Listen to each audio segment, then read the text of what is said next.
اعوذ باللہ من الشیطان الرجیم بسم اللہ الرحمن الرحیم۔ السلام علیکم میرے پیارے دوستو، میں ہوں آپ کا میزبان محمد ذیشان افضل۔ میرے پیارے دوستو، میری آپ سب سے گزارش ہے کہ سب سے پہلے حضرت محمد صلی اللہ علیہ وآلہ وسلم کی ذات اقدس پر ایک مرتبہ عبادت کی نیت سے درود شریف پڑھ لیں۔ اللہم صلی علی محمد وعلی آل محمد کما صلیت علی ابراہیم وعلی آل ابراہیم انکا حمید مجید۔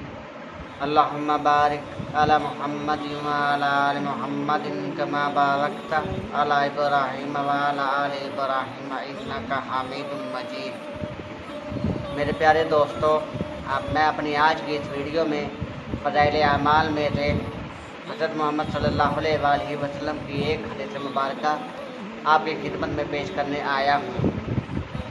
میری یہ خواہش ہے کہ آپ جو بھی حدیث سنیں اس کو تمام مسلمانوں تک شیئر کریں تاکہ ہمارے لیے صدقہ جاریہ ہو سکے۔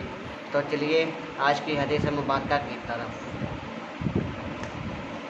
حضرت معاذ رضی اللہ تعالیٰ عنہ فرماتے ہیں کہ مجھے حضور اقدس صلی اللہ علیہ وآلہ وسلم نے 10 باتوں کی وصیت فرمائی۔ نمبر 1 یہ کہ اللہ کے ساتھ کسی کو شریک نہ کرنا، کو تو قتل کر دیا جائے یا جلا دیا جائے۔ نمبر 2 والدین کی نافرمانی نہ کرنا، کو وہ تجھے اس کا حکم کرے کہ بیوی کو چھوڑ دے یا سارا مال خرچ کر دے۔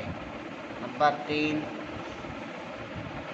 فرض نماز جان بوجھ کر نہ چھوڑنا، جو شخص فرض نماز جان بوجھ کر چھوڑ دے اللہ کا ذمہ اس سے بری ہے۔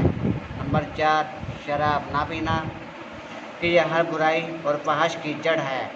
نمبر 5 اللہ کی نافرمانی نہ کرنا کہ اس سے اللہ تعالیٰ کا غضب اور قہر نازل ہوتا ہے۔ نمبر 6 لڑائی میں نہ بھاگنا چاہے سب ساتھی مر جائیں۔ نمبر 7 اگر کسی جگہ وبا پھیل جاوے جیسے طاعون وغیرہ تو وہاں سے نہ بھاگنا۔ نمبر 8 اپنے گھر والوں پر اپنی طاقت کے مطابق خرچ کرنا۔ نمبر 9 تنبیہ کے واسطے ان پر سے لکڑی نہ ہٹانا۔ لکڑی نہ ہٹانے کا مطلب یہ ہے کہ وہ اس سے بے فکر نہ ہو کہ باپ تنبیہ نہیں کرتا اور مانتا نہیں، جو چاہے کرتے رہو۔ اور نمبر 10 اللہ تعالیٰ سے ان کو ڈراتے رہنا۔